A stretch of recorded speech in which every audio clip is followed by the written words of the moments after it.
Yo, people, what's going on? Easy Gal Talks Football. We're back again with another video. Today, I got vibes from the six as always. We got the boys in the building. As you can see, we got Ram in the house. We got Bice in the building. We're going to be getting some more people joining us throughout the stream. Also, please do hit that like button. Please do hit that subscribe button if you guys are just rolling in, of course. And do check out today's title sponsor, none other than OK Jerseys. Link is in the description. And of course, you guys can go on OK Jersey and get an 8% discount to any football kit of your choice. But yeah, let's get into it. There's a lot to talk about, boys.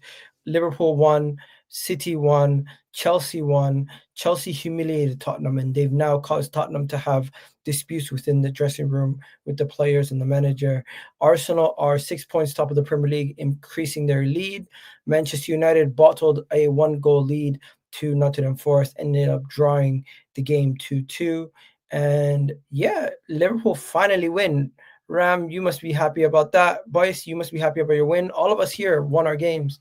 Vader's team also won, and Turkey and Holland look like a dynamic duo. We're gonna have to talk about them too for a little while. I think they're gonna be the new Aguero KDB link up at City. I'm not saying it's gonna be the exact same, but definitely look like they're gonna be a scary sight. But yeah, there's been a lot of talking points this season so far. But we're gonna save the Tottenham City stuff. We're gonna save all that. I'm just gonna go to you, Ram, quick. Liverpool finally win a game. How you feeling? You're on mute, bro. Sorry. Yeah, it's been a very tough couple of weeks for us, but it was good to get back into winning form. It's a weird game because I don't think Villa played particularly well. I think their setup was a bit mediocre. I don't think they were very convincing either. However, that doesn't mean that we didn't play well. I still think we played well to an extent. I think our press was there. We were creating chances. And most importantly, we put the ball in the back of the net. Any opportunity that Villa had of going at our goal, we kind of dealt with it pretty well.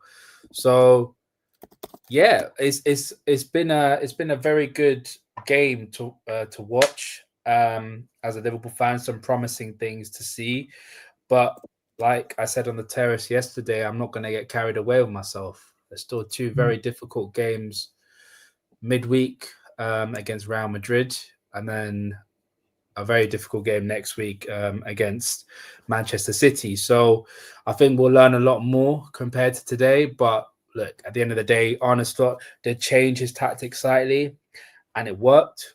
And yeah, hopefully this run can start to continue where we start to win more football matches. But what you saying about Liverpool, man? They win a game. Salah gets 250 goals for Liverpool in all competitions. He's now fourth. What is it? Fourth or fifth all time? He's third. No, for everything. I mean, goals for Liverpool, goals and assists combined. I don't know about that, but for he's goals, right behind Lampard, your boy. Oh, you're talking about the Premier League. Oh, I thought you meant Liverpool history. Premier League, I think he's third or fourth. I can't remember. But I know for a fact he's become Liverpool's third highest goal scorer in their history. Fair. Did you watch the game? Yeah, I did. I watched the game. They look different. I like the tweet that Slot made. I like the change in tactics, the adjustments. It was refreshing to see because everybody was wondering if it was going to be like an Amarim. I'm going to stick with the system situation, bro. It started to look dark. I like how they looked. Again, Florian Wirtz, very concerning, highly concerning to me. I'm just like, I don't know what it's going to take. I don't know how long it's going to take for him to finally click. That's just my biggest worry from everything that I've seen with Liverpool so far. Outside of him, they looked excellent. He just looked like he's lost out there. I don't know how the manager's gonna help to get that confidence back on track. Outside of that, yeah, he looked lost. Like getting megged, that's shocking. I will say, yeah. But obviously, people are talking about what happened when he came on.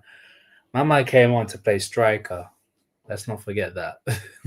if you're asking a central attacking midfielder to play striker, like, bro, come on, what we doing? But it's not like the striker that we used. It's like that fall. He was supposed to be like that false nine link up type of guy. Yeah, nah. He did see some of the ball. You'd rather see him playing with a striker than playing as a lone player. He weren't even playing as a false nine, man. It was just getting I think it was more or less pity minutes. If you for me, if there was one thing that I didn't like was that we only made one substitution. Like the amount of running that some of those players did. Soberstyle should have been taken off. McAllister should have been taken off. Other players should have been taken off just for extra rest. Don't you think he just doesn't trust anybody outside of his first 11 like that? Maybe, but then we've seen it before. Players that actually performed well this season, they need to be given a chance. That's my main worry. You got a squad. You complain that you haven't got a great squad, but you got a squad of players of the quality. I've shown that they are the quality when they've come on. So use them. Hey, that's where I'm like, come on, what are we doing? Can I just say this? Aston Villa gifted you that opening goal, or should I say Emi Martinez gifted you that opening goal. That was terrible from Emi Martinez. I don't know what he was doing. But yeah, we're gonna have to pause Liverpool and come back because Dammy only has 15 minutes. So we're just gonna speak about United quickly, Ram, and we'll come back to Liverpool right after United. Dammy, what are you saying, bro? You're on mute. What are you saying? Are you all good? I'm chilling, bro. Kind of chaotic organization today because we literally just started the Liverpool talk. But since you're here, we'll talk about Man United. Then you can just jump off whenever you need to do. Ahmad rescues Manchester United from losing the game, and you end up getting a 2-2 draw in a game where you're leading 1-0 up.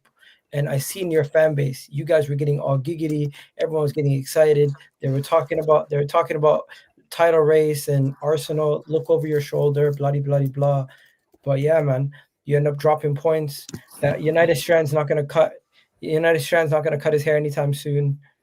And I just felt like, is it me or if Mbeumo scores, you guys tend to win. If Mbeumo doesn't score, you tend to not win. Kind of. But then you start getting into the territory of how Liverpool are, where it's over reliant on one player, aka Salah. And then obviously, like you said, if he doesn't score, if he doesn't do his thing, then you won't succeed. However, we've got enough players. We've got Cunha, who should be doing more in terms of goal scoring. We've got Sesko, who's got to start taking his chances. We've got Bruno Fernandes. There's a lot of players there that should be scoring goals. So I'm not really trying to hear excuses. Like, we spent the whole of last 11 months talking about how we don't have good enough players to finish. So there's a load of nonsense. Let's have it right. Our team is a top 6 team. Like, I'm not sitting here saying we should be Champions League or win the league. We should be getting into the top 6. I don't care where it is. That's where we should be finishing. The fact that we were all gearing up for potential five wins in a row, so this brother can cut his hair, and the fact that we got to step 4 and we couldn't do it is not a surprise to anyone. Like, what was it? And we went 2-1 up, and then we went 2-1 down. Sorry, and we needed a late Ahmad screamer to come back. It's not a surprise, really. Like, it's inconsistent. The coach is still here, so it's what it is. Do you know, for the last 3 game weeks, I've not really said anything because I just thought to myself, we're winning. I'm obviously getting on. I'm not trying to be one of those negative people who's like, we're winning, so let me just shut my mouth. But this was always going to happen. We're always going to drop points. We didn't lose, so that's better than a draw is better than a loss. However, our Forest are still in the bottom 3. I'm pretty sure they are. So we should be winning these type of games. And if we want to get top 6, I think Newcastle lost. I think Aston Villa lost. I think Brighton won. So we need to start trying to create some sort of gap between those teams. Otherwise, when it does come down to the final business end of the season, some of these teams might just breeze past us. And then what? We'll be looking at 9th place. We'll have an idiot saying, oh, we didn't have a good enough team to finish top. It's just load of nonsense. So, yeah. I don't know, man. Well, what do you think? What's your expectations before we go? Because I haven't spoken to you in a long time. Were you Amarin out at any point this season? What are you saying? Amarin out? Bro, yeah.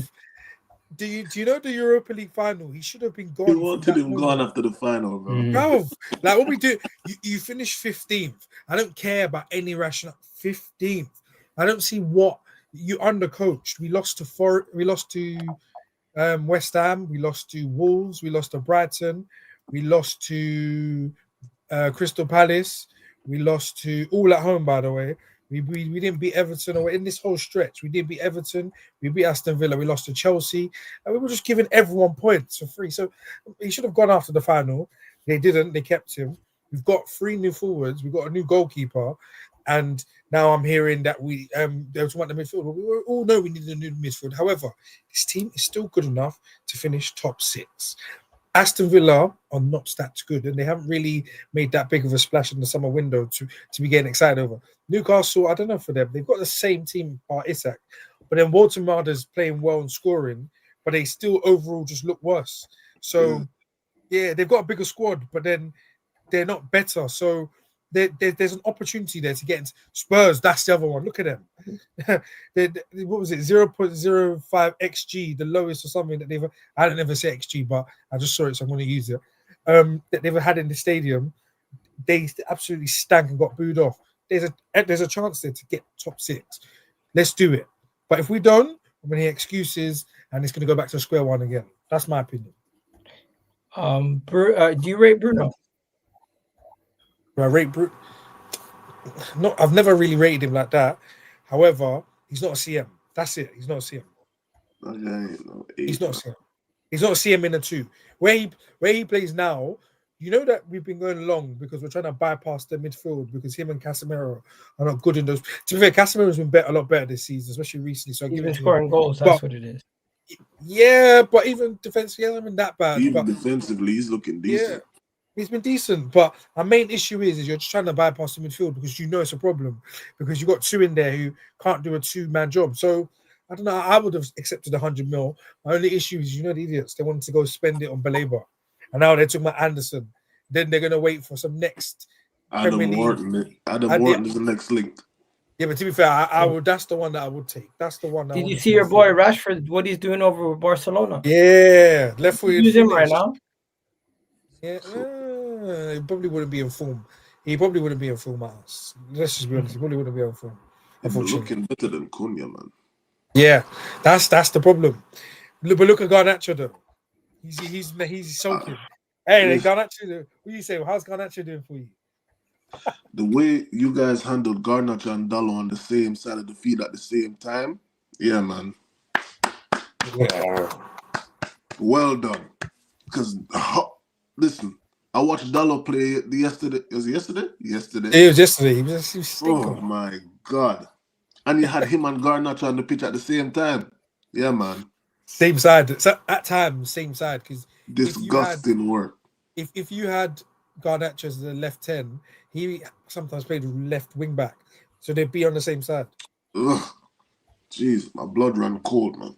Bro, it's disgusting. It's disgusting. I hear that we have to get payback for the Mason Mount transfer, bro. Yeah, exactly. That's the get back. I get it. You did us a favor. We did you a favor. Yeah, it's getting dark, bro. I give him till summer though. I have to give him some time. Yeah, he's a young player. He's a young player. Like, Vice, it's not even the Chelsea section. You're already getting yourself bothered. But this is somewhere late to Man United. Oh, Jesus. So now that Ruben Amorim's kind of in form, what are you saying? You're gonna keep him? No, ideally no. Ideally, I'd like to sack him. Listen, I'm not even trying to be one of those like, people go and shout and do all of that. I'm just so past it now. I just can't be asked. So I'm just trying to enjoy my life. But if I'm just being honest, I would sack him now. Like if I could. Obviously, we're not going to, so I don't really talk about it, but I would because we have an opportunity to get to the top 6, to get into the Europa League and start building. It is right there, but we need to start gaining momentum. Yesterday, we should have beaten Forest. And for all the hoopla about Dallo and missed chances, we should still have won that game at some point. Even though I think we scammed it even in the first half. Oh, yeah. I can't keep doing this every week. We just can't keep doing this every week because we've got Spurs next. If we lose, then what happens? If we lose to Spurs, what happens then?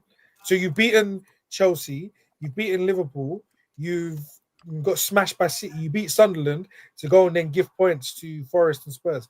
Like, come on, man. It doesn't. And then we got Newcastle at some point. Like, it's not. We're not going to make top 6 like that. So personally, I would sack him. However, ideally, I would just probably wait till the end of the season, but they're not going to. They're going to give him, in my opinion, the 3 years. Because I think even if we don't sack him, I think we might finish from like 5th to 9th. And if we do, they're going to say that's improvement. So, I mean, yeah, but I watched you guys play today. What about Ram? Let me get Ram involved, bro. 1 second. Lit. Ram hasn't said a thing. What are you saying, Ram? When it comes to United, it's hard to judge. It's hard to judge. Because there is a difference that you can see, but I don't know. There's something wrong at United, whether that be the manager, even to the extent the players. You thought going into the game against Forest that you might be able to get a victory there. Some of the goals that Forest conceded were a little bit fortuitous for United. There's a lot of debate on Twitter whether some of those goals should have actually stood in the first place. So we don't know. We don't know at all. It's a weird one. It's difficult to judge, in my opinion. So yeah. I don't think it's a situation where is a quick fix. I still think the manager is not of the level to take them forward, but yeah, it's a bad result, but it doesn't change the fact that they still need a lot more things to fix. They still need to find the right formula to get them winning football matches. And I still think they're trying to figure it out. That's pretty much sums it up. That pretty much sums it up. I think most of our problems just rely with the manager, in my opinion. Coach better, win more games. Simple. Yeah, and at least loosen it up. Like he makes the same changes. Like centre backs. It's so predictable. All right, what quick real question, because I haven't watched a lot of United, but most of my cousins, if you know Jamaicans, they love two things.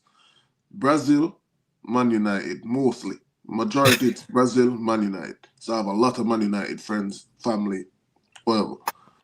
Has Manu played? What's going on there? Is he injured? No, he's basically on the bench. He's been told that he has to fight with Bruno for his space, which is virtually impossible. You're telling a centre midfielder to fight for a central midfield position-ish, because it's one of the two central midfield positions with a 10. Because you can't tell that 10 to go and fight for his position further forward. And so then Manu, then he's fit, by the way, he's fit, but he is coming off the bench and like whenever we need a goal to come back in the game, or if we're just trying to hold on to the lead or whatever. But he's not ready. The only games that I can remember he's starting in was the cup game. Yeah. He don't really start. And he didn't. Yeah. So he was the best player on the pitch. But yeah, man. Listen, I was a big fan of Amorim coming in. I thought he was gonna adapt more. I thought it was gonna be more adapted and try to at least, even if the back three don't work, try to do something with it. But this insistence, I feel like that's what's gonna kill him. I feel like that's what's gonna kill him. I don't. If the bad form continues, he's gone by February.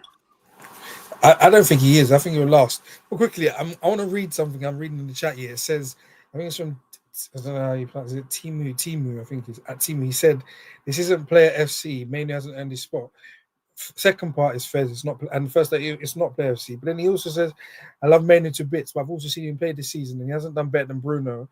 You lot are willing to sacrifice the team for Manu. First and foremost, that's not how football works. You can't just, not every player is going to be subbed onto the pitch and make an impact. You know, Bruno is actually the type of player you can bring onto a pitch and he will change the game just with the way he plays football.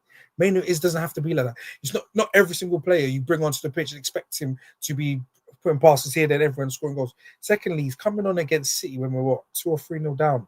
Now, what are you expecting? He's coming on in a lot of games when we're losing, or he needs to change the game. Why is it always down to him to change the game? What about the players who are also on the field? Furthermore, there are other players in this team who have been given a chance to start that haven't really done much, but yet they can go in even though they haven't done much. But when it's him, it's always like hoo-ha about, he has like Mason Mount. To be fair, I think Mason Mount's been better this season, but after his little few cameos. I don't think he's done much.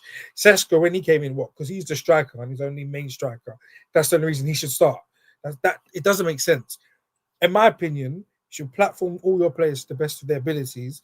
This back three stuff is nonsense. Or even you do the back three, you drop one of the two tens, and you have three midfielders in there. Then you have maybe Mbeumo and Cunha, or one of them to Sesko. But obviously, because he's bought all three, he has to play all three. That's what you sow. You bought them, so you're gonna have to find a way to pay them all. But in my opinion, everyone's a bit weird on Mainu because he has standards which is higher than everyone else's. He must do this, he must do that. But whereas everyone else can stink it out and just play. Bruno was stinking it the first 4 or 5, but he was playing every minute. But Mainu came on and he has to do this, do that. I just don't get it. I don't get What has happened to Mainu? What has actually happened to the guy? Because he looked at the start when he first came through. He looked like a proper talent. He looked like he was showing quality beyond his years, and now It's very simple. I It's just just think he's a a victim of the two-man manager. midfield. You can't play more than 2 men in the 2-man midfield. That's it.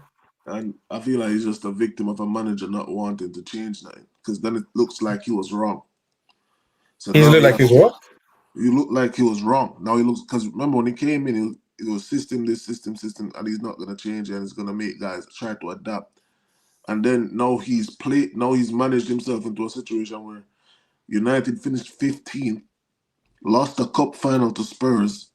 I know you're going into this season, you have some top 6 results, but top 6 ain't gonna help you at United, bro. It's not a mid-table team where, like Graham Potter back in the day when guys was like, "Oh, he beat Liverpool, he's the Messiah." I remember what you said, Egal. Just saying, but he beat Liverpool, he's the Messiah. But then he can go and lose 8 on the bounce or not get a point for like 6, 7 games. You see what I'm saying? United, it's the games that you're supposed to win that's gonna keep you in the job. He ain't doing that. And he ain't doing it convincing. Maguire can't save it forever. He just can't. Well, had to throw a Graham Potter straight in there because now he's Sweden's manager now. Yep. Oh, imagine when you don't achieve nothing and the entire country hates him. I'll be vindicated. He's Sweden's manager? Yeah. Yeah. Oh fuck. I'm pretty sure he got that job like what? A week or 2 after being sacked or something crazy like that. Because that whole period was around the same time where Sweden must have lost. Sweden didn't qualify to the World Cup. Yeah, that's it. So then they sacked their manager because I think they can still qualify through another way. They can't. They can't. Let's get back to Liverpool. Dami, big up to you, man. Thank you for joining. Thank you. See you in a bit, man. Have a good one. And Rack, let's just go back to the Liverpool game. Gravenberch is so important for you guys. Gravenberch is so important. He's done it again, bro. He's done it again. I mean, I don't think he's realized he's done it again. Ram. I'm so used to saying Rack. It's just Rack is always on the show, you know. Yeah. I'm sorry. But yeah, when it comes to Liverpool, bro, Gravenberch is so important for you guys. Salah being off form kind of hurt you guys. We can talk about all the other things, but is it me or is just Aston Villa were poor? Or do you think you made them look bad? Because I kind of see like self-inflicted issues in this game. I'm not necessarily saying Liverpool are turning the corner 100%. Say it's a good win, clean sheet. Salah and Gravenberch help you win the game, but can you say you've turned the corner officially? No, I think if you go back to what I said, I was very happy with changes to the system. The overall performance was very good, but if you're talking about whether the quality of me to say or the evidence to say that things have really turned a corner is quite low. Aston Villa played a game that played into our hands. We pressed them from the very get-go, and it didn't work out well for them because they kept on getting caught out of possession. You talk about Gravenberch, but again, I think one of the most important players this season for Liverpool is Dominic Szoboszlai. Szoboszlai has been our best player this season for me. Every single game he's came in, he's either come in and led the midfield line when he needed to. When he's asked to play as a right back out of position, he's done a very good job there. When he's asked to play a little bit further forward, he's done a very good job there. He's been very good. He's been very, very good. Gravenberch, look, everyone knows how important Gravenberch is to our system. Like, everyone knows about it. There's a reason why many Liverpool fans put him in the categories of best DM in the league. Like, he's not like your Caicedo or your Declan Rice, who's very combative, very good at breaking up play. Him on the ball does a lot for this team, recycling it, driving with the ball, his movement overall, his ability to shift in between the centre backs. Liverpool fans put him in the conversation, and people like to dismiss it because he doesn't do what a conventional 6 does. But if you look at the stats, especially from last season, he had the highest interception than any other defensive midfielder in the league. That shows you of the quality he is defensively. And the fact that he's now adding goals to his game, he's been asked to play as almost as an 8, which I'm not a massive fan of, but this is where I give Slot a little bit of credit. The fact that he allowed one of the midfielders to drop in between, whether it be Szoboszlai or Gravenberch or McAllister. If 2 of them are ventured forward, one has to stay back. The whole problem was when we conceded goals was every time the opposition wins the ball back, they can play one simple pass and they're already out at our centre backs and we're already outmatched 2v3 or 4v2 or whatever.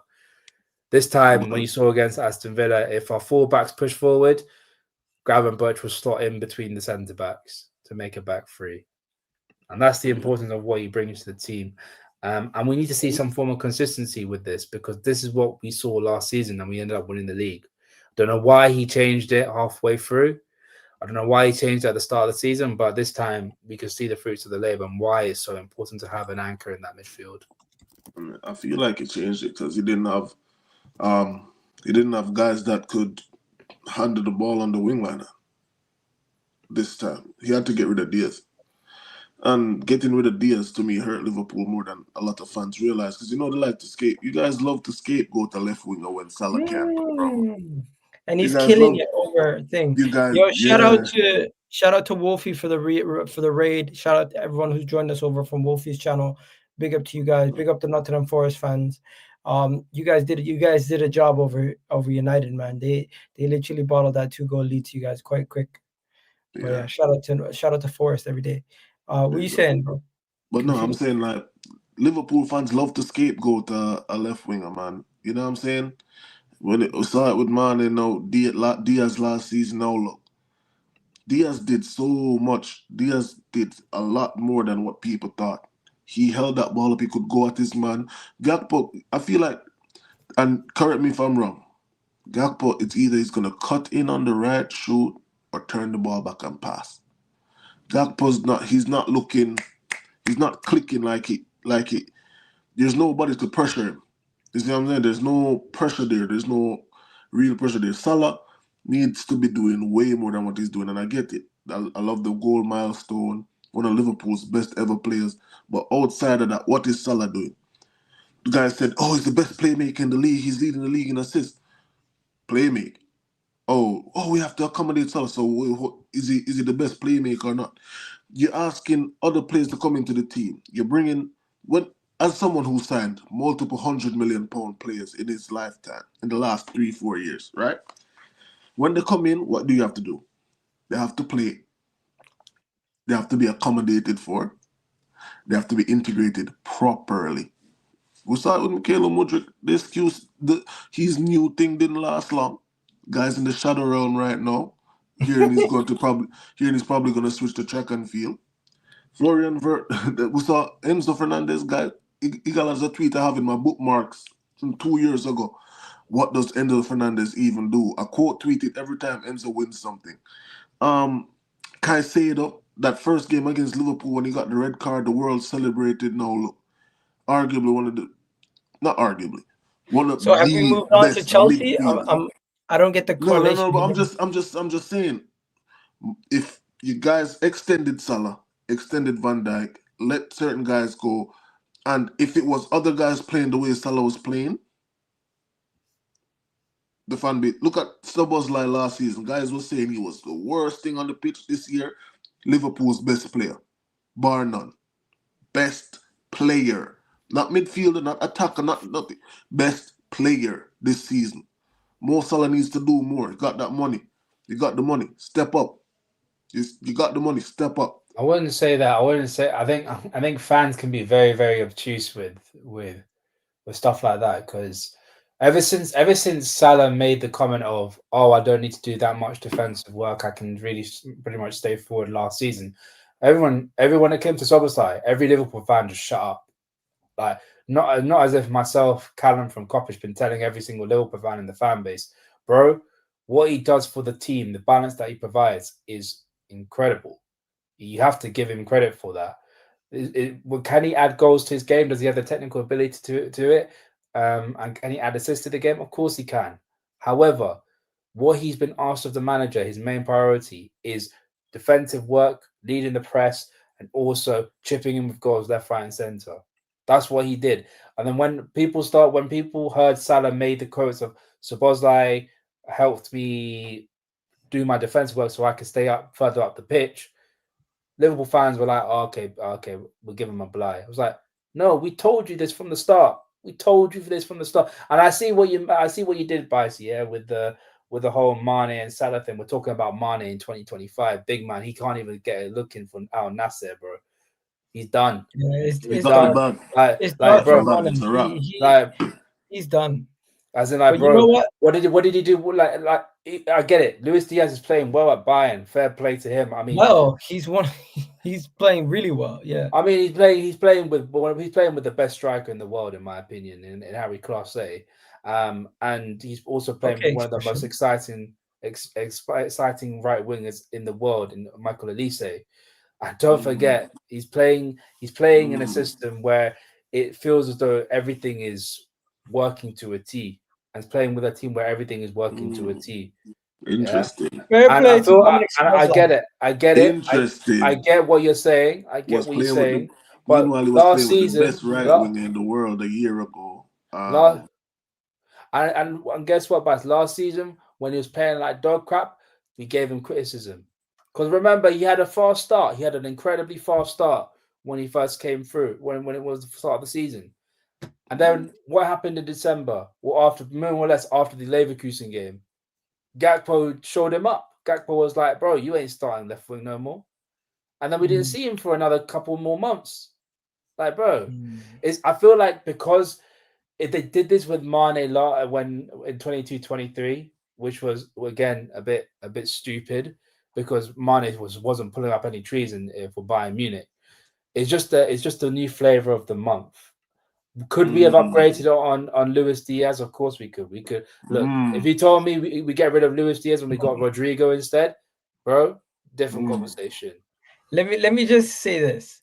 Respect to Szoboszlai, because I feel like it doesn't get enough credit from the masses how good he's been for Liverpool this season. He's literally been their most consistent player. He could have got an assist. If Ekatike held his line, he could have got another assist. Another one. Fair. Shout out to the 50 people watching. Big up to all you guys. Please do hit the like button. I don't know what's going on with the YouTube algorithms, but it's not been pushing out people's content for the last month. So please do hit that like button, and hopefully some more of the subscribers can actually see the video. For some reason, nobody's getting notifications. I know you two are subscribers on my channel. Do you even get notifications when I go live? Yeah, I do. Time to time. It's weird like that. It don't need. No. I'm notified on 2 accounts on my phone. Neither of them get notifications. It's a weird thing. Exactly. Yeah. But yeah, please do hit that notification bell while you're at it. Let's get on to the next topic. Of course, the next topic of discussion is Arsenal, and Arsenal are top of the league, 6 points clear. We've gained a point this week from Bournemouth losing and Man City winning. I'm sitting pretty, bro. I've conceded 3 goals all season. I've that's across all competitions, by the way. 3 goals all season, all competitions. In the league, 10 games, one loss, 1 draw, 8 wins. we're actually looking like one of the best teams in the league, and I don't think we've even been at our best yet. There was a comment that perfectly encapsulated what I think about Arsenal at this moment in time, and I think this is the one right here. Do you guys realize that Arsenal? Do you guys realize that Arsenal aren't even playing in third gear, let alone fourth gear or fifth gear? When Gyokeres and Saka start ticking properly, no side, in my opinion, are close, and the defense is a madness. Love. Shout out to you, Smitty. Smitty's right. It sounds as though what like Liverpool fans said at the start of the season, when things get together, when things click, you lot will be scared. And Arsenal fans kept telling the whole Liverpool masses, how can you say that? What if it don't click? What if things haven't changed? You're still relying on last minute winners. What are we relying on? Set pieces.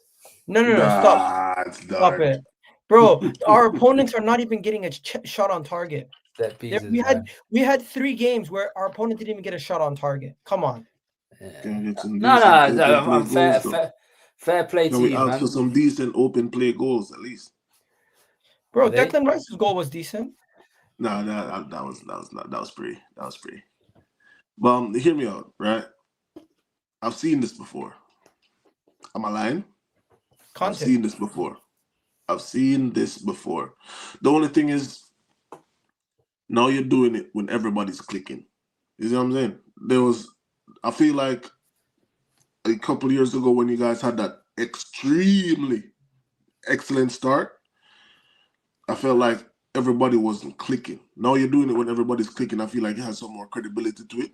However, my statement still always stands. You have to deliver something. You have to. There is no way to be playing like this. You're playing the way you're playing, even in spite of some guys playing poorly. I.e., I wouldn't even point to Gyokeres as playing poorly. I would point to it as him not getting enough of the ball. And the instances where he's getting it and the positions he's taking up, now you're seeing it start to pay off. He's gradually getting into understanding the system, where to be, how to attack certain things. You know what I mean? Where to be. You can see the striker's instinct. He's always in the right areas, and now it's finally paying off to a degree. If Salah could put his hands away, he'd have had a goal and 2 assists yesterday. Or the day before. He would have had a goal and 2 assists. Easily. I think Arsenal they look great. The centre-back partnership, again, Gabriel, I think he's easily probably a top 3 centre-back in the league. Probably the best centre-back in the league. Virgil van Dijk. Yeah, I think Gabriel is easily one of the best. He's probably top 3 centre-backs in the league at the moment, if not the best centre-back in the league. Is that what I mean? So, Yuri and Timber, guys are saying he's the best right-back in the league. Calm down. Not yet. Let's relax. But who's the best? Go on. Hey, come on, you know who he is. You know who he is. No, I don't. Reece James, number Reece 24. Reece James don't play right back. I saw him play centre mid. Oh my God! I saw him play centre mid. Did you not see him? Did you not see when Gusto comes off? Where does he go? Stop it! This guy's the best right back in the league. Best. They're complete. But listen. Are you really?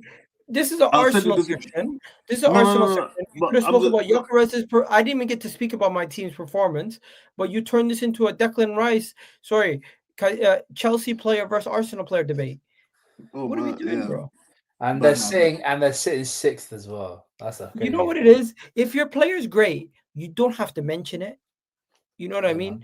If you have a player who's in the bracket of one of the best in their position, you just don't need to mention it. People know how good it is. Like right now, if somebody's speaking about wingers, if we don't mention Salah, it's because it's already a given he's in that conversation. You know what I mean? I feel like Chelsea fans, they're always trying to put it in everyone's face Caicedo's the best. You Cucurella's the guys best. disrespect us around every corner. All these guys are the best. But when it comes to playing other teams who have players who are inferior, you can't beat them. Tactic issue. All right. You see, this is what I mean. All the hype, but no pressure. Let's go back to the Arsenal game. Burnley shouldn't be no pressure though. We should beat Burnley. We should be beating them convincingly. And it took Liverpool 95 minutes to break them down. It took us 15 minutes to break them down. Yes, it Oh was. my God! Yes, Did it you was a see set. the way? You know what? I had a look at your game, Miguel. I saw the game. The way that Burnley played against you compared to us, I got vexed. I got Have you so one pissed. second? Have you thought about the fact that the way that we played compared to you is better? No. You know why? Do you know why? Because I saw 5 banks of 5 in front of the goalkeeper, and then another bank of 5 in front of that bank of 5. Yeah. Against you, man, I saw these not press you. Press. I You know really why? get no Because Zero we press. one second, because we Nah. disrespect the opponent. We put our studs on the ball and we force them to come to us. What do you mean? That's not the point, Igal. No, that is the point, bro. No, because let's be honest, Vice. they Vice, came you're in. They neutral on came in this. with You're a neutral on this. If a man puts the studs on the ball in his own half and disrespects you, are you just gonna sit there? Yes. If you have the discipline, you'll just tell them, okay, hold on to the ball. Hold on to the ball. Try and break us down. Nah, because they know on. You can't do that for. Do you know what? Did we lose Vice? What happened? I'm here. Hello? You? Yeah, I hear you. I'm just saying, Bryce, what do you call it? Tell me, did you think the difference was how Burnley played Arsenal, or Arsenal just better than what Liverpool did? I think a little bit of both, if I'm being honest. Guys tend to play Liverpool and Arsenal two completely different ways. I feel like if Burnley was going to set up banks of 5 against Arsenal, it would make no sense for them. It made no sense for them because they're already not going to have enough of the ball in the first place. You see what I'm saying? So go out and try and get it. To Liverpool, there's going to be chances. They're going to be high flying, attacking. I'd rather sit back against Liverpool, man. I'd rather do that because the firepower is the firepower. With Arsenal, I'm going to try and get the ball off of them because with Liverpool, they're going to have spells where they're going to have the ball. It's going to be more of how quick can I get down, bam, set back up because I can't allow Salah to do that. With Arsenal, the ball moves around so much, pop, pop, pop, pop, pop, pop, pop, pop. And then you have the set pieces that you have to worry about. Too much to think about for the players. So I think it's a little bit of both. Arsenal played them very, very, very, very well. You can't have Arsenal scoring from a set piece. You can't concede a set piece and then expect to not try and go and get the ball from an Arsenal player. They're gonna just embarrass you with it. It's gonna look disgusting. And we know how Burnley play. Yuck. Just yuck. So yeah, I completely hear it, but I'd be frustrated as well. Look at how Forest played me compared to how they play everybody else. Like I'm looking at a back 5. I never saw Forest play a back 5 since last season. You see what I'm saying? So it's a bit of both. Like I completely get what you're saying. Arsenal breaking them down in 15 minutes. Impressive. They still have that defensive identity. This is very impressive. Liverpool, though. Your connection's moving mad. Just can you jump out, jump back in? It's moving hella mad. Like I don't know what's going on. It just sounds very robotic. But if I'm just gonna say this, Arsenal win the game, another clean sheet, 9 wins in a row. When it comes to Bukayo Saka, he had a poor game, wasn't 100% on it. Declan Rice was fantastic. 45 minutes from Gyokeres, that was the best 45 minutes from Gyokeres. At Arsenal, we no longer worry about the opponent conceding goals. To me, it's about are we going to concede a shot on target? No disrespect to our opponent, the last 4 games in the league, we have not faced too many shots on target. And that just goes to show how good we are as a team collectively, defensively. We've gone from strength to strength. We were one of the best teams defensively last year, and we've just gotten better. And that's really down to the tactical change from Partey to Zubimendi has definitely helped us that much more. I'm not making fun of Partey. I'm just pointing out a fact. That's been one of the major changes, and it's helped us out so much more. And yeah, I just don't see us slowing down at this moment in time. Hopefully we can keep it going. Hopefully we can keep kicking on. I know this league, 1 or 2 losses can change everything, so you need to stay focused. But yeah, we've not even been at our scintillating best yet. We've not had our best performances attacking wise. But hey, like 4-0 versus Atletico Madrid. 4-0 versus Atletico Madrid. I didn't even feel like we were outstanding attacking wise. We just dispatched them and scored 4 goals. Well, maybe it's just a ceiling. What the hell's going on?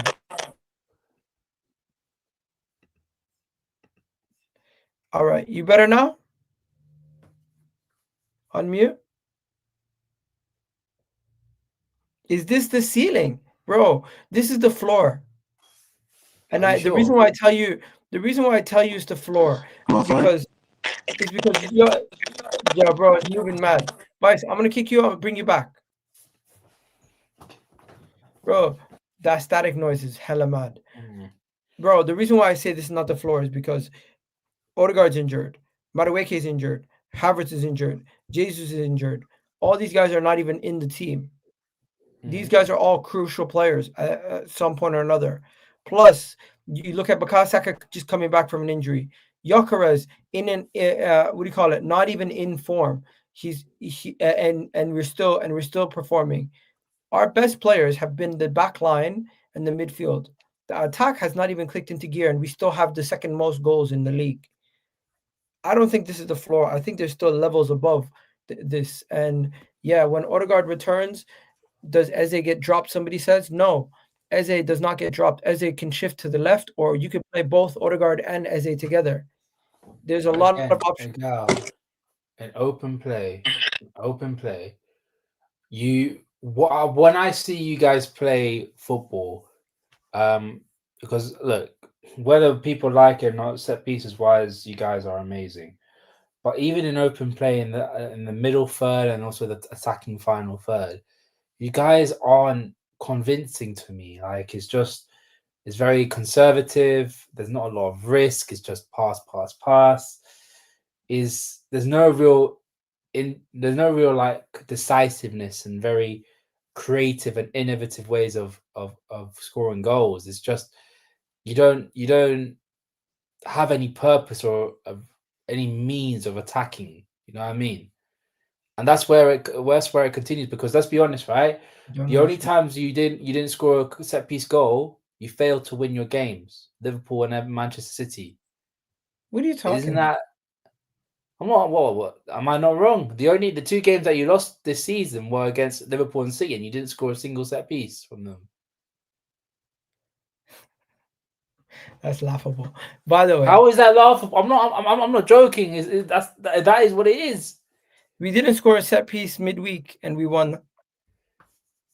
Again, we scored 2 goals without a set piece. Who did you play against? Please remind me who you play against. Did we not play? Who did we play in the cup? Was it Palace? No. It was Bournemouth. It was Bournemouth. It was Brighton. Brighton. There you go. Brighton. My bad. Brighton. You played Palace and you lost. Yeah, we played Brighton. We didn't score a set piece. We won the game. Anyways, this whole set piece thing is a flawed stat. Anyways, because yes, we have a low amount of open play goals, but we create the 7th most chances from open play. We have the most touches in our opponent's box. We are one of the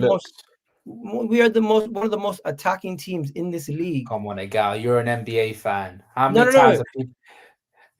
Why do we celebrate people like Kyrie, Steph? Because whenever they have the ability to find the open man that has a decent chance of having an open look at a 3-point shot. That's why we celebrate these players. You talk about creating the most chances. How many of those chances are chances where you can say that would have been a goal? Bro, if I'm not mistaken, Arsenal overall, what do you call it? Expected goals. Arsenal's currently fourth. We're above Liverpool. We're above Chelsea, and you guys are supposed to be I'm not more saying we've attacking been. than I'm us. not saying that we played well. I'm not saying that Chelsea played well either. We have the most touches in our opponent's box for a reason. We get the most corners because we have the most touches in our opponent's box. The reason why we don't have to score as many goals, the reason why we don't have to be as expansive as everybody else is because we don't concede too many chances. And with the fact that we don't concede too many chances, we don't have to be in shootouts. Liverpool had to be in shootouts to start the season. How poor you've been defensively. City at times had to be in shootouts. Chelsea has had to be in shootouts. Every team has had to be in shootouts at some point or another. We haven't had to do that because our team has been so solid defensively. We haven't needed to chase a game and score 3 goals. Oh, yeah, I'm looking through your fixtures, and it reminds me of every single goal that you scored. So the game against United, Calafiori scored. Was that from a corner? Yeah, it was. The 2 goals that Timber scored, were they from a corner? I think so. Yeah. Yeah. The goal that Zimmermandy scored, the first goal, I believe, was that from a corner? Both were corners. Both of them were from corners. No. One was from open play. You got Trossard passing it to him. Yeah. Marino and Gabriel, were they both from corners? Yeah. Arsenal and West Ham United, when Rice scored, wasn't that from a set piece? No, Rice would take the set piece. Or wasn't it Saka that crossed it in? I don't recall. No. The Trossard one was definitely a set piece because I did a watch along with Matt. Yeah. The goal by Eze, that was from a free kick from deep that you headed it on and he volleyed it, didn't he? Yeah. And the Gyokeres won the first goal. The first goal from Gyokeres was a set piece. Yeah, we've scored 12 goals from set pieces. But don't you get what I'm saying? Those were the games that you won. That I'm saying you scored from set pieces. And the reason why I highlight it, the way I see football, set pieces is a tactic, and it's very easy to find a way to stop it from happening. I mean, it takes a lot of thought process to do it. Mo Salah is one individual player. I would say it was very difficult for anyone to stop that one individual player. But then if you stop Mo Salah, then you had the likes of Szoboszlai or McAllister. Like I said, when Diaz was firing it in from the start of the season, Gakpo turned up in December and he didn't see the pitch until Liverpool. By the way, if you remember correctly, if you remember correctly, when Liverpool won the league in 1920, you guys were really good at set pieces also. And if I'm not mistaken, who did we have? Who did we have? No, Trent. Who did we have up front? I don't know. So Salah, Mane, and Firmino. Yeah, Firmino. Yeah. One of the three that front three is talked about as one of the best front threes the Premier League has ever seen. No, it's not. Come on, Egal. How many times have people said that front three is one of the best front threes? I've never heard anyone say Salah, Mane, and Firmino are amongst the best 3 in Premier League history. No. Oh my God! How many? I've heard people talk about Rooney, Tevez, and what do you call it, Cristiano Ronaldo. I've heard about people talking about others, but I don't think they've cracked that bracket. Let's be real. Bice, you've heard people talk about them as one of the best. I've even heard people on Sky talk about it, compare them to them. They're taking a piss. No, but if you talk, when Pep Guardiola was manager of Manchester City, it was because he said it explicitly in his documentary. He said to his assistant coach, "Those 3 players for Liverpool, they hurt my head. They pissed me off." And I think they had better seasons. The assistant coach asked him, "Who are you talking about? Who are you talking about?" Salah, Mane, and Firmino. They're relentless. They are relentless. They don't stop. That's what the best. That's arguably one of the greatest managers in the Premier League history said about. They have been talked about, but to me, I don't think they've been put in the same bracket as Ronaldo. I'm talking in general, again. I'm talking in general in terms of the whole Premier League and the consensus. They are talked about as one of the greatest front threes in Premier League history. They're up there for sure. If they're up there, then they're one of the greatest. That's how I see. That's how I see it.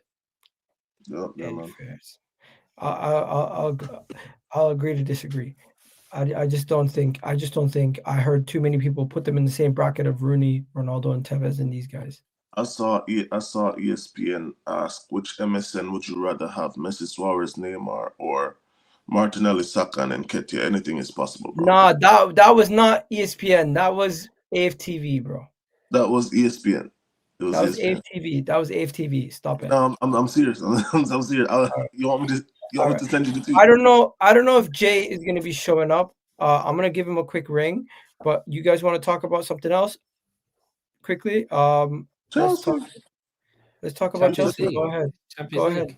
Oh, I thought we talked about Chelsea already. Have we not? No, we never talked about Chelsea. Chelsea dispatched Spurs, and they actually put Spurs in a blender to the point where Bro. Thomas Frank is fighting his players after the game. I think it's actually crazy to see two players who helped concede the goal literally airing the manager after the game. It's very unprofessional, and you wouldn't do that in your own workplace. So for them to do it in this setting, Thomas Frank is such a nice guy. I feel like he's gonna just let that disrespect slide. Nice guy hype. Listen, yo. The thing with it is, I've won more home games. I've won when me and Spurs play. I win more there than they do. I have not lost a game in that new stadium. Let that sink in. I have not lost a game in that new stadium that they built. I'm seeing my players post the location. You know, in the IG post, Lavia put training ground. Fafana put somewhere in London, LOL. Like, think about it, bro. Like, the psychological advantage going into a Spurs game. I don't lose to Spurs. You see what I'm saying? Those players, they're fed up. They've been losing. They started the season so well. We were talking about Frank probably getting one of the best, being one of the top managers of the season. And look where they are now. It's poor. Travis Simmons, they should have just left the phone ring out. We didn't pick up the phone.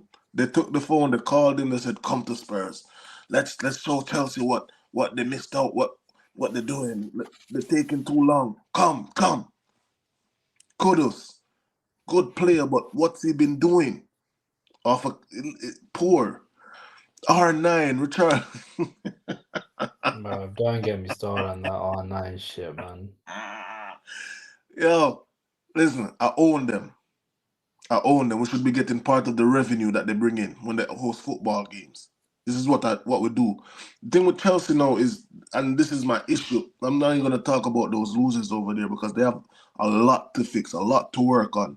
I hope Bergvall is okay. That concussion was crazy. You could see that he didn't want to come off, but he was struggling to walk. He was finished. He shouldn't.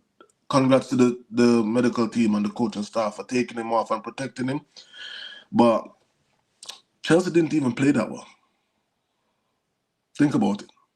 We didn't play that well. We still won the game. And that was what was important. We had 5 clear chances. We could have scored 6. João Pedro could have had a hat-trick. Gittins could have scored. You see what I'm saying? Some of those misses are criminal. Enzo Fernandez played a very, very below par game against Spurs. Below par. It just looked like he was trying to rush to get the ball into certain places and passes being underhit, barely connecting. Like, I want him to have the same impact Caicedo does on and off the ball. And that's just where I am. Playing Reece James midfield, yeah, I see why he did it. But we really didn't need to because they weren't really offering much threat like that. Up top, you see how we dealt with those long throws by leaving 3 up top with the centre backs? That's an excellent tactic. And don't be surprised if you see more a lot of teams employ that throughout the rest of the season. That's an excellent tactic to combat the long throw. That's a very excellent tactic because you have to leave centre backs back. You have to leave them back. For Chelsea right now, it's just figuring out that first 11. Pedro Neto, I don't think he should be starting. I think Esteval should be our starter. Again, trying to ease him in. But Esteval should be starting right winger for Chelsea. Garnacho, I told Dami before he left, I was like, if that's the payback for the Mason Mount transfer, I hear it, because that guy is. I think he's probably had 1.5 good games in the Chelsea shirt since he's been there. The striker position, João Pedro looks isolated. Liam Delap not being available completely hurt him. And it doesn't look like we're gonna see Palmer before the middle of December. So that's all. I'm just worried about how Chelsea's gonna find that first 11 that's gonna click. I'm hearing that we're not gonna try and buy a centre back in January. I'm hearing that we're gonna keep the same goalkeepers past January. My defense is a mess. That's all I need to get sorted out. I think like we're good in every other area of the pitch apart from centre back and goalkeeper, and that's what you need to win a league. Yeah, shout out to this guy. He says it doesn't matter if he gets 100 clean sheets. All he wants is he doesn't want misery in May. I hear it, bro. Guy says, what do you call it? Saka needs to be benched. Saka's going to continue playing until Madueke is back. If Madueke is fit, maybe then we can rotate. But right now, nah. As for Chelsea, Chelsea Spurs. First things first. I'm looking at this Spurs team and I'm saying to myself, they're terrible. The way that they're constructed. Let me name some players for you, because I didn't realize how poor their squad was until I realized their attacking options. Their attacking options are Dan Scarlett, Kolo Muani, Dominic Solanke, Matthias Tell, Richarlison, Odebear, and Brendan Johnson. That's who they are. Hey, Gal, you need to do better than that. They have more than that. Bro, that is their outside of Kudus and Kulusevski, those are the other options that they have in their team that can play left wing, right wing, and striker. If you don't want to count the cam, I'm not including Kudus, Kulusevski, and Simmons, who are like the next bracket.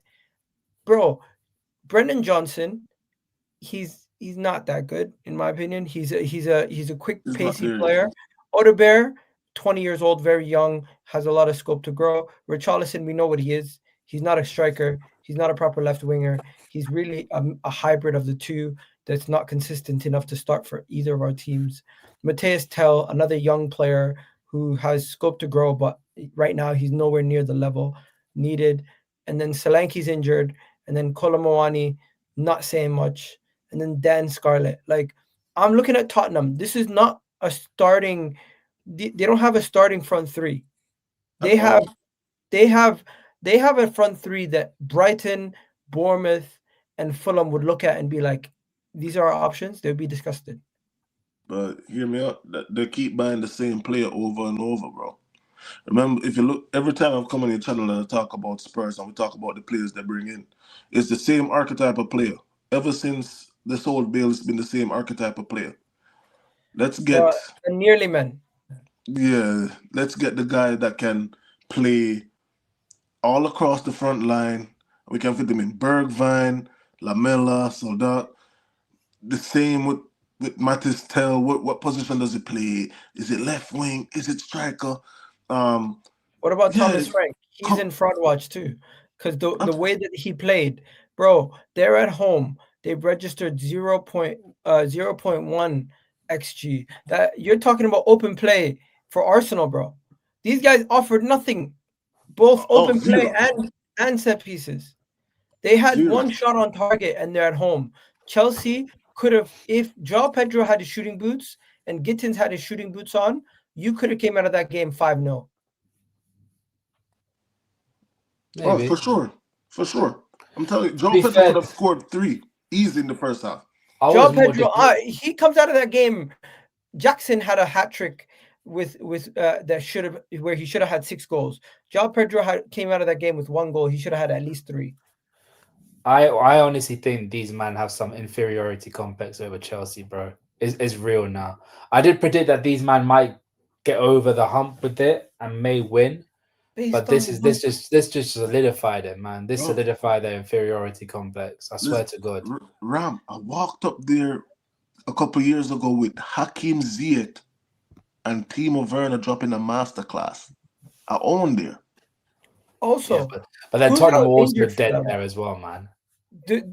Are their injuries the problem? Because the players that they had out are Archie Gray, Kulusevski, Madison, Basuma, and Dominic Solanke. Those are big injuries. But then you look at Chelsea. Chelsea have the lap on a red. Cole Palmer is not playing. I have serious injuries. No, man, we're not doing this. No. Listen, their injuries, the players that are out, are basically the entire starting. That's Tottenham right there. James Maddison being out for this season set them back for this year. Kulusevski, when they realized he could come inside of the midfield and play, oh my God, unlock something completely different, but he's out. Solanke, he'd be doing better than anybody they have up top right now, because that we can all agree. Even though he's not, I feel like being out doesn't help his case. He's a very good striker. I think he's a very good striker. But Frank has to hold some blame. Has to. Set your team up to win. Try to get over the mental block. Like, I don't know how he played like the away team. He played like he was the away team. They're basically that. Listen, the only way Spurs can't, and I said this to my Spurs fans, Tottenham, the only way they can't lose is in training. When they're playing against themselves. That's the only time they have a chance. When they're playing against themselves is the only time they have a chance, because at least Tottenham wins at the end of the day. They're not a serious team. They're not a serious team. Fairs. At all. Fairs. As for Chelsea, I've already spoke about Gittins. I've already spoke about Caicedo. The Caicedo Conte stuff. Just disrespectful to me. It's disrespectful to me. I get the comparisons, but he's not there yet. He's not there yet, but it is nice for you guys to go from one great player to another. It's very good, but my fan base is very I'm trying to find. You know what it's like? It's like people on my team going over the top. Yeah, they're going a little bit way too far. Better than Kante, like, because he can score some bangers. He's not better than Kante, but one thing he is better than, I would say, is maybe just there's maybe one aspect of the game that he's better than him at. He may be a little bit more technically gifted. Oh yeah, for sure. That's pretty much it. Outside of that, listen, I would have Kante every day of the week, but that's just me. As for Chelsea, if you guys didn't have injuries, I really do think you'd be in this title race. Oh yeah, but that's why I'm so excited for when guys come back. But you'd also still need your goalkeeper and defenders upgraded. Oh yeah, Levi Cole. As we said it at the start of the year, Levi Cole will be gone. Kind of ties one of our hands behind our back, and then Robert Sanchez being Robert Sanchez just ties the other hand behind. He's so bad, but he's been playing well.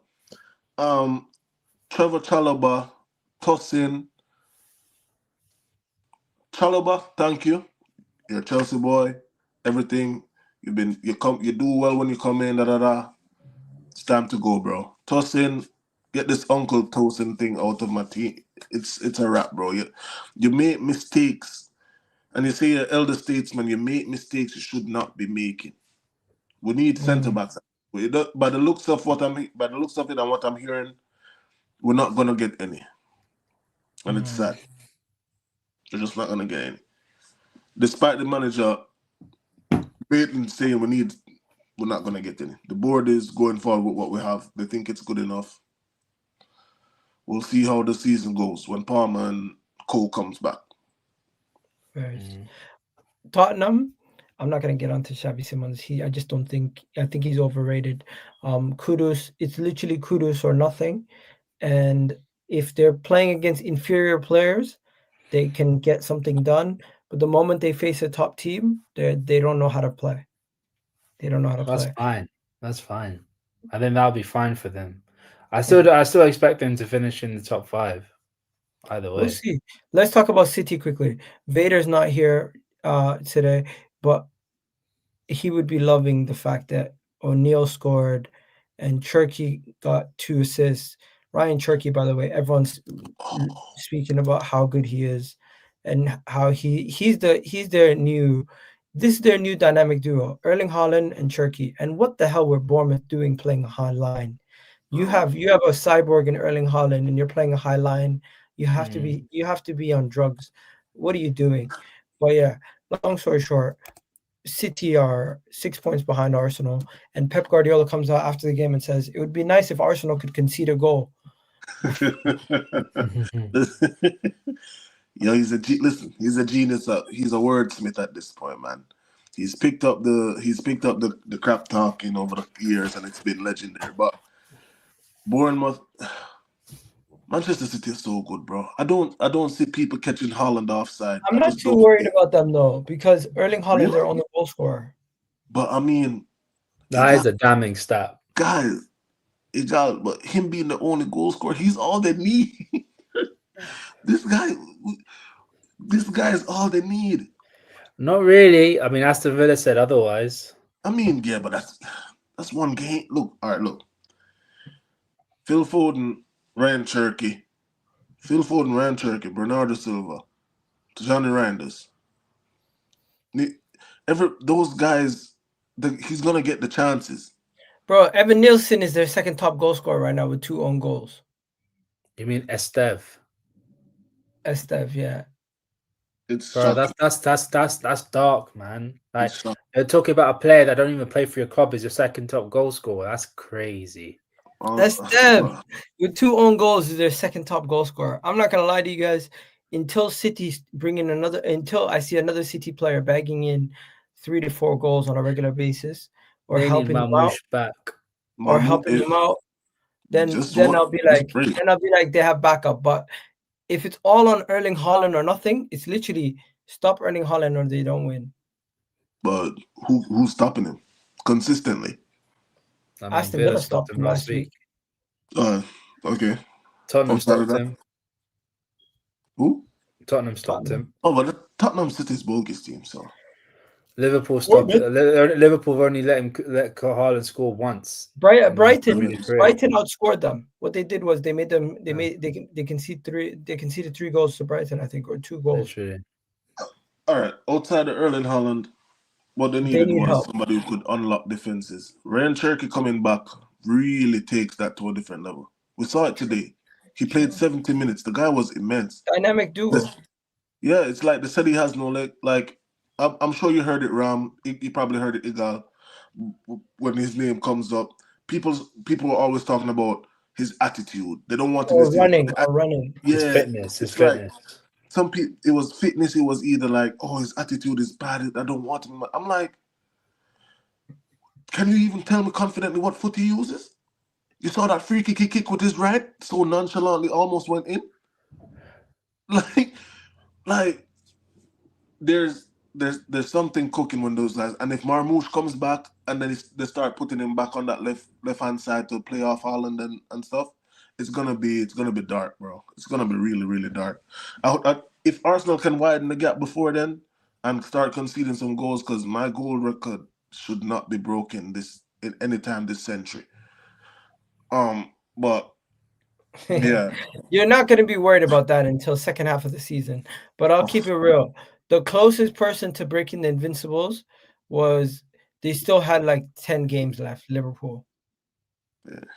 10 games left. They lost to Watford, and then they just stopped caring about it. If we concede like 14 goals, and there's like 10 games left, we have no chance of getting it. If we concede only like 10 goals and there's like 5 games left or 10 games left, there's still some chance. So I'm just thinking like come December, let's take it 10 games at a time. 10 games in, we've conceded 3 goals. The next 10 games, if we've only conceded 6 goals, we have a serious chance about this. Oh yeah, for sure. Because I don't see, as sad as it is, I don't see much teams being able to do something about you guys. Hey, you guys have a chance to play us soon. We'll see if if Gyokeres gets even just a bit more involved, it's gonna be crazy because he's Long starting to day. pick. He's starting to pick up. I just feel like Eze needs to start, and that's the next worry. What if Eze starts really, really, really stepping up? It's like there's so much question marks. There's so much what ifs. It's so worrying about Arsenal right now, and we know that they're not the finished product, and that's what's pissing me off. We know they're not the finished product. This team ain't Arsenal's final form. And you know something? I don't think Man City or Liverpool right now are in the form to say that they're going to catch us yet. Not just yet. Not yet. Well, let's see if they click into gear. For now, though, I'll leave it there. We're going to end it here. It's unfortunate that Jay and Vader couldn't make it. But yeah, you guys already know what it is. Eagle Talks Football. Love for the love people. We'll catch you guys on the next video. Have yourselves a wonderful day. And thank you for the redirect to everyone who's joined us over from Nottingham Forest Fan TV. Or should I just say big up to Wolfie every single time. Catch you on the next one. Big up Ram. Big up to you, Bice, and big up to Dami who showed up. Peace out, people.